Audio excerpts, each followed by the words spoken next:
মনে করেন গ্রামের ভাষায় একটা প্রবাদ আছে যে আপনার কাছে বিষ খাওয়ারও পয়সা নেই, মানে এটা প্রবাদ, কিন্তু ঘরে আলু ভর্তা খাইতে পারবেন এই পরিমাণ সামর্থ্য আপনার আছে। সুখী থাকতে গেলে আলু ভর্তা খাওয়ার মতো সুখ আছে। কারণ কোটি টাকাওয়ালা যদি সে টাকা ইনকাম করতে চায় ঠিক আছে, এইরকম পরিবেশ যদি সে না আসতে পারে, এরকম পরিবেশে না আসতে পারে, তাহলে আপনি আলু ভর্তা খেয়ে যদি এই পরিবেশে আসতে পারেন, সেও আপনার মতো সুখী না। তো টাকা দিলে মানুষ সুখ নয়, এটা একটা বেহুদা কথা।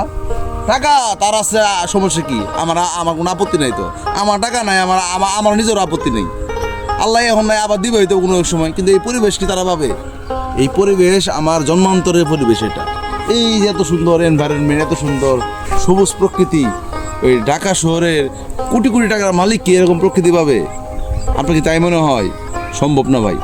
কারণ আপনাকে অল্প খেয়ে সুস্থ জীবন, যদি আপনি সুস্থ জীবনের ধারায় যদি চলতে চান, তাহলে গ্রামে থাকতে হবে, গ্রামকে ভালোবাসতে হবে। আর গ্রাম হচ্ছে আমাদের মায়ের সমান।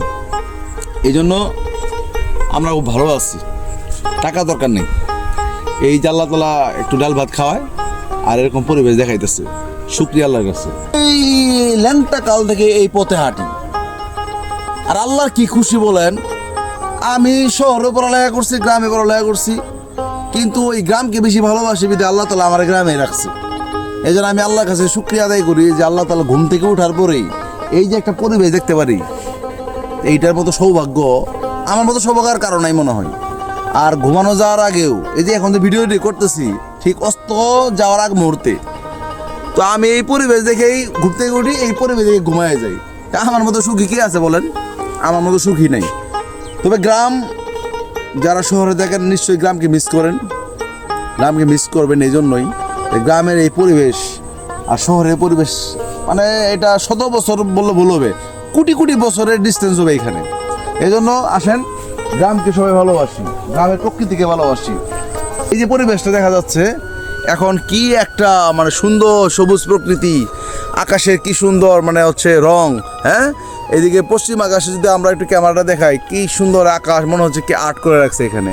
তো এই প্রকৃতিগুলা মানে একটা মুক্ত পরিবেশ বলতে গ্রামকে বোঝায় একমাত্র। গ্রাম ছাড়া সম্ভব না ভাই। ঢাকা শহরে আর্টিফিশিয়াল অনেক জায়গায় বের করছে, এখন দেখা যাচ্ছে রেস্টুরেন্টের মধ্যে সবুজ প্লাস্টিকের ঘাস টাকা রাখছে, মানুষ ওইখানে গিয়ে ভিড় জমাচ্ছে। আমরা সেটা না। এই যে দেখাই, এই যে পা, এই যে মাটিতে পা রাখলাম, মাটিতে পা রাখলে কি শান্তি, কি যে একটা অনুভব পাচ্ছি, যে মনে হয় যে আসলে মানে গ্রামই সব কিছু। ঘাসে হাঁটলে, আপনি যদি ঘাসে না হাঁটতে পারেন, আপনার তো মানে জীবনটাই বৃথা। ঘাসে হাঁটার মধ্যে একটা মজা আছে, তো এটা আপনার প্রতিনিধিত্ব নেই। তা আপনারা যারা শহরে থাকেন, যারা গ্রামকে মিস করেন, বেশি বেশি গ্রামে আসার চেষ্টা করেন, কাজের ফাঁকে গ্রামকে সময় দেন, গ্রামের মানুষদেরকে ভালোবাসুন। সবাইকে ধন্যবাদ। আসসালামু আলাইকুম।